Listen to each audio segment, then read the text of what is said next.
Hi, listeners. I'm Colleen Dieter, landscape consultant and certified arborist at ATXGardens.com. Welcome to the ATX Gardens Podcast, where every other week I share simple, timely tips for what to do in your Central Texas garden right now.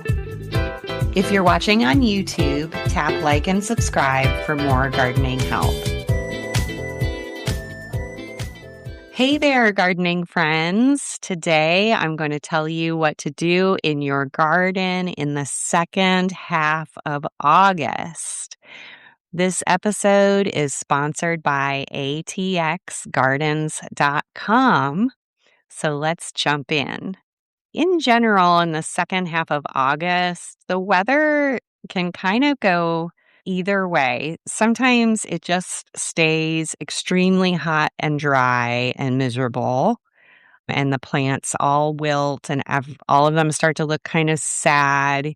You might start to see an uptick in pests and diseases as the plants are wilting and struggling a little bit in the heat. That is normal and relatively okay. You can give some seaweed to your plants to help them through the really bad hot part of the summer. But sometimes at the end of August, we get a tropical storm or a hurricane nearby, or some sea breeze showers that come up from the Gulf of Mexico and help cool us down and give us a lot of rain. And then all the plants start growing again. And that's really exciting when that happens. A lot of times toward the end of August, we can get some rain and it just freshens everyone up. So when I think of gardening in August in Austin, I think of weeding, mulching, and watering, of course. But this is also a transitional time for plants and for the garden and really for our lives. We start moving from the slower, more relaxed kind of summer days to harvest time, and everybody starts getting back to school, back to work, back to their routines. And so I'm here to guide you through this change of the seasons right now in your garden, and let's dive into what's happening in the landscape and garden in the second half of August. So for the woody plants, do not plant any woody plants now. That includes fruit trees, shade trees, understory trees, shrubs, or woody vines, or roses, okay? It's still too hot for them. Late August is your last chance for tree and shrub pruning to clear roofs, clear the street, clearing walkways, clearing driveways. That includes fruit trees and roses too. It's your last chance in late August. I covered those topics more in depth in the last few episodes, so go back and listen to them if you missed that information about summer tree, shrub, and rose pruning. Try to wrap up all of the tree, shrub, and rose pruning by the end of August. It's a good time to lift the canopies on all your trees if you want to be able to see underneath them or separate them from the plants around them. More specifically, with your fruit trees, keep checking on your pears to see if they're ripe yet. Some heirloom varieties of pears, like LeConte, will not ripen on the tree. Okay, if you have an old pear tree and you don't know what variety it is, and it seems like the pears stay hard as a rock for a really long time and they never ripen, it may be one of those old heirloom types that needs to ripen off of the tree. So try cutting some of the fruit off of the tree and bring it indoors for a few weeks. Let it sit out on your kitchen counter, put it in a bowl. They look pretty in a bowl. And then after a couple of weeks, you may see them start to soften up and also start to sweeten up. I also just really love the satisfying crunch of a pear sliced really thin with some cheese at the end of the summer, too. And I discovered my husband brought home a a knife. It's called the Chinese vegetable cleaver, and I thought he was nutso when he purchased this gigantic knife, but it's actually like the best thing ever. I love using the Chinese vegetable cleaver in my kitchen. I use it more than he does now. And it might be just the tool you need to cut through a really hard pear. It's also great for slicing up pumpkins, all the melons and winter squashes too. So see a link in the show notes to Amazon. I'm an Amazon affiliate, so I get commissions from any purchases you make through my links for that Chinese vegetable cleaver because it's really awesome. It's great for slicing up really big, hard stuff. So don't discount those old pears that you have growing in your yard, or if you find one growing on the side of the road. Harvest those pears and see if they'll ripen off the tree and enjoy them. Slice them up with some cheese, and they're wonderful. August is a great time to make plans for your orchard's future. Just make some notes about which trees did really well this year, which ones didn't make fruit, and which ones are ailing.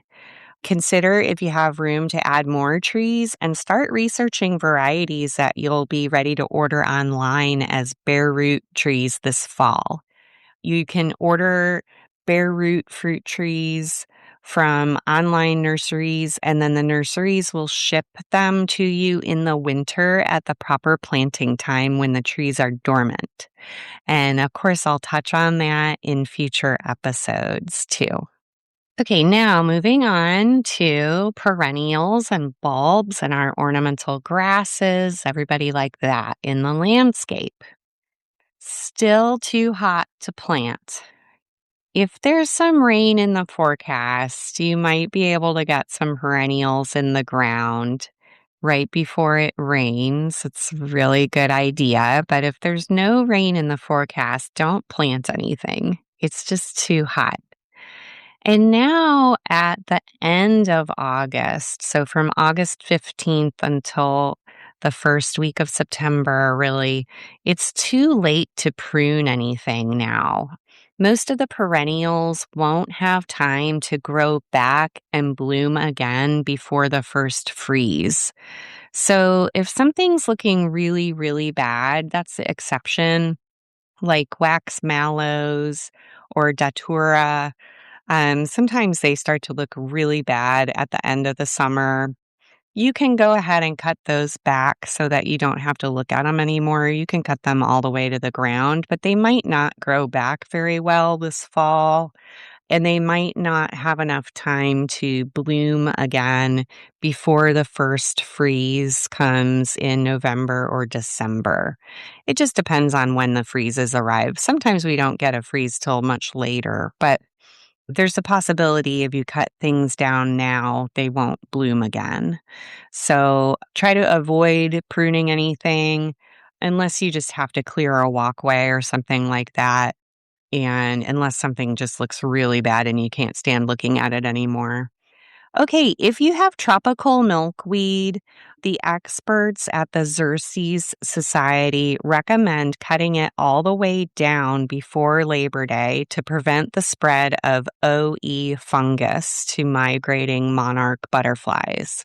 So if you have a tropical milkweed, go ahead and cut it all the way down now to help prevent problems for the monarch butterflies that will be migrating through this fall. The tropical type is tall, it's orange and red, it's not very leafy, it has long, skinny leaves, and when I say it's tall, it gets about 18 to 24 inches tall. When in doubt, look it up because it looks very different from other milkweed types. There's a lot of different types of milkweeds. Usually the tropical one is the one that you find at the nursery most often. So go ahead and cut it down all the way now. Okay, so some perennials are going to start slowing down with blooming a little bit now. The tropical perennials, so things like yellow bells, plumbagos, pride of Barbados, hibiscus, the sky flower durantas, maybe your firebush. You might see them start to slow down and they're blooming a little bit, and you can deadhead them to keep the flowers coming just by removing the dead flowers.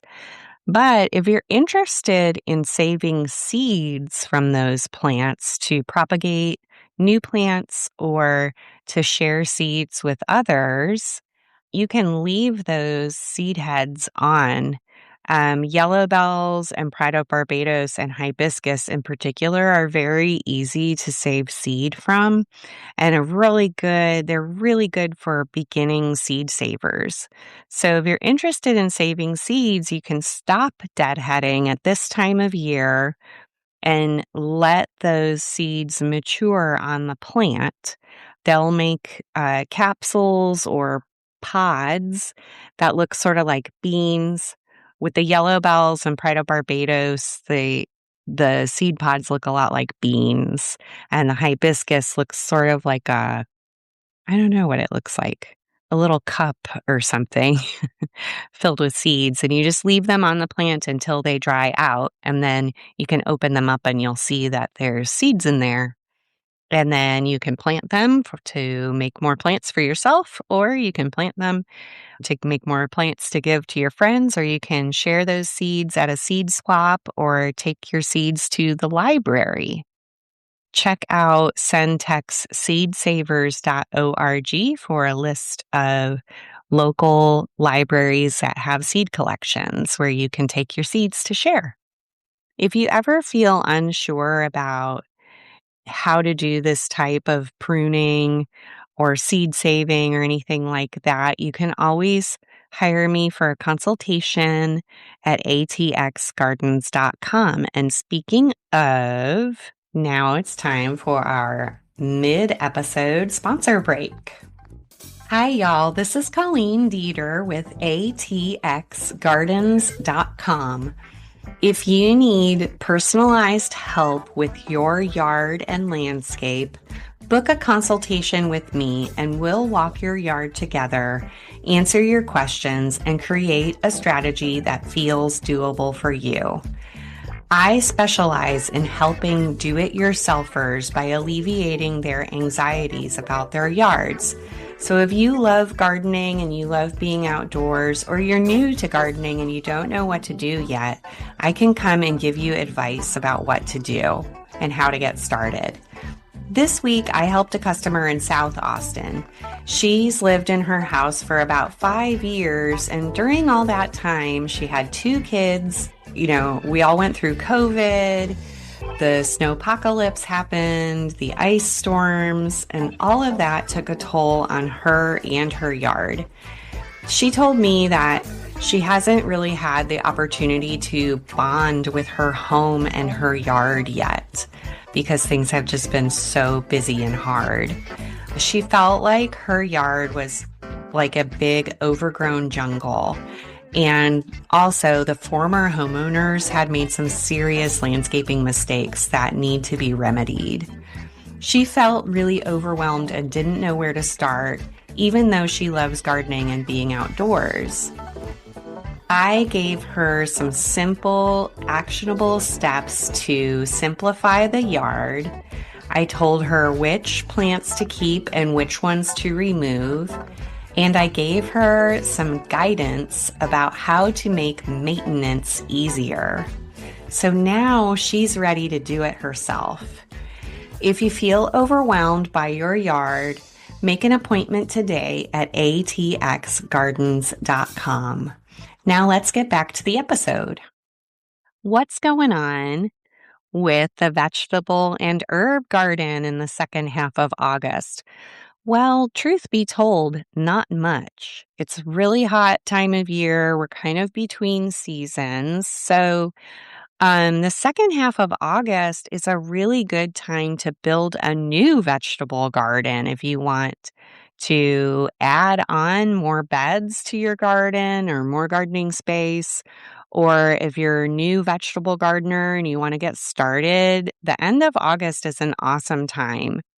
My friend Cass, who's a podcast listener, asked me to cover some of the different techniques for building a new vegetable garden. And in the coming episodes, I'll cover a different method in each episode. So today, I'm going to talk to you about double digging. The double digging method is best used in areas with at least 12 inches of existing soil. So that means if you can dig a hole that it is at least 12 inches deep without hitting bedrock or pavement, then you can use the double digging method. Most gardeners east of the Mopac Expressway in Austin have at least 12 inches of soil to dig in. And some west of Mopac do as well, but that's a little bit more rare. When you're getting ready to double dig a new garden bed, you're going to need a tarp, a garden wagon, wheelbarrow, or a big bucket or trash can. So basically, you need something that you can put a bunch of dirt in or on. There's a link in the show notes to a garden wagon. And also, my favorite tool for double digging is called a digging fork. It looks like a pitchfork, but it has broader tines and a shorter handle. There's also a link to a digging fork in the show notes. Some people elect to use a broad fork for double digging, and that's also a really helpful tool. And that's also available in the show notes. So take a look at those. And the forks are easier to use than shovels, especially if you have clay soil, which many of us in Central Texas do. So first, what you're going to do for double digging is you're going to dig a trench with your fork, and you're going to put that soil onto your tarp or in your wagon or in your bucket or trash can. Okay, and you only have to dig the trench as deep as the length of the fork. Then use a digging fork to just loosen the soil in the bottom of the trench. You don't need to dig it up completely. You just need to put the fork in the bottom of the trench and wiggle it. Then you dig another trench alongside the one you just dug, and you put the soil from that trench into the first trench. Okay. And then you just go along until you're finished, till you've dug up the whole area that you want to dig up. And then when you dig the final trench, use the soil from the tarp or wagon to fill in that last trench. Then mix in some compost and fertilizer per your test results. Soil test is always wise. Do a soil test before you start digging a garden, and then you know what to add to amend the soil to make it suitable for growing vegetables. When in doubt, it's generally a good idea to add compost. So you can mix some compost in. While you're digging the trenches, try to shake out any existing vegetation that you're digging up. Do the best you can, just removing existing grass or weeds from that area. And then use a soil rake to make the area flat so that you have a level surface to plant into. Remember to use the rake tines down to move the soil, but you can flip the rake over and use it with the tines up to flatten and smooth out the soil. It's a really good idea to water the area that you're going to dig in a day or two before you start digging so that the soil is more moist and a little bit softer to dig in. But it doesn't It needs to be wet like a wrung out sponge, but if it's too soggy, it'll be really hard to dig too. So you don't want to water it and then immediately start digging. So if you can plan to water the area a day or two before you plan on digging, it's really wise. I think Labor Day weekend is the best time to plant a garden in Austin. So, getting a new garden ready in late August will get you all set for fall planting. Labor Day weekend is awesome. The fall garden is usually full of easy pleasure compared to other times of the year because the plants mature and the harvest comes in as the weather cools off, and we usually get pretty good steady rain in the fall. So the fall garden is just a delight, and I'll tell you more about that in the next episode. So at the end of August, if you're thinking about planting, now you can plant beans, cucumbers, potatoes, and summer squashes like zucchini and tattoo maize. In the next episode, I'll explain a little bit more about the change of the seasons and the transition to cool season crops. Now it's really getting too late for eggplants, peppers, tomato, okra, and southern peas. So if you already have the plants for some reason, get them in the ground now because it's possible that they will not mature in time before the first freeze. So try to get all of those in as soon as you can. Leave some open space in the garden for cool season crops that you'll be planting in September and October. And of course, I'll touch on that in upcoming episodes. There's not a whole lot going on in the herb garden in August except weeding, mulching, and watering. A lot of the herbs will be dormant. You might not see them growing back yet, and that's really normal. It's okay, or they're just not growing much at all. If you haven't yet this summer, add a little compost or a gentle granular fertilizer per your soil test results. Give them a little feeding. A little liquid seaweed is good for them. You could start the seeds from cool season herbs indoors now to transplant into the garden in October, like cilantro, dill, fennel, chamomile, calendula, borage, and parsley. You could still also plant basil either from seed or transplants now to get one last harvest before the first freezes arrive in November and December. The second half of August is a wonderful time to plant some cut flowers in your garden. Sunflowers and zinnias are wonderful. It's also a good time for planting mullein, a medicinal herb. So check that out. And all of those can be planted from seed. Now, your wildflowers, keep collecting your wildflower seeds, purchase seeds to plant, get ready for planting time in September. It's very exciting. Okay, so now for the activism portion of the podcast, I have an exciting announcement. My volunteer group, Central Texas Seed Savers, we have a fruit tree working group called the Fruit Savers. And we're announcing our BioBlitz 2, the ripening. The Fruit Savers Project seeks to locate and identify hardy local fruit producing specimens for the purpose of protecting, harvesting, and propagating these resilient trees for current and future generations. Specifically, we're looking for trees that are surviving and thriving with minimal human intervention. So that could be an ancient, forgotten pear tree on the site of an old homestead, or maybe a feral peach growing on a fence line.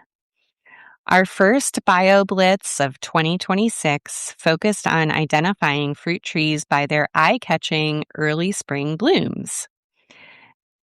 Midsummer to early fall presents our next great opportunity to track down fruit-bearing trees as they become increasingly conspicuous as their fruit matures and ripens. A BioBlitz is an event where everyday volunteers work together to find and identify as many species of plants, animals, fungi, and other organisms as possible within a specific area. We are using iNaturalist for our fruit tree, BioBlitz. So we're asking you if you use iNaturalist or you're interested. For each iNaturalist observation, please include images of the tree's fruit, leaves, trunk, and a full profile photo of the whole tree, along with any other identifying features that you notice.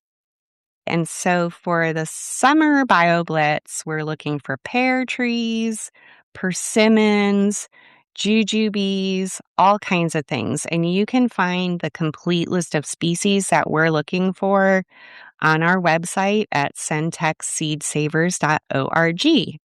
The Fruit Savers are a working group of Central Texas Seed Savers, which is a project of Fruitful Commons. Funding for this year's BioBlitz comes from the City of Austin's Urban Forest Grant. So again, visit centexseedsavers.org to learn more. iNaturalist is really fun, by the way. Even if you don't like computers that much, I was really resistant to using iNaturalist, but once I learned how to do it, I can't stop now. It's really fun. I really like it. So learn how to use iNaturalist and get involved with the fruit tree BioBlitz. That wraps up today's episode. Check out the show notes for links to everything I mentioned. If you enjoyed this podcast, please share it with a fellow Central Texas gardener because it really helps me to grow my show. I'm Colleen with ATXGardens.com. See you next time. Thanks for listening to the ATX Gardens Podcast. For show notes, tools, and to book a consultation with me, visit ATXGardens.com. Happy gardening! See you next time.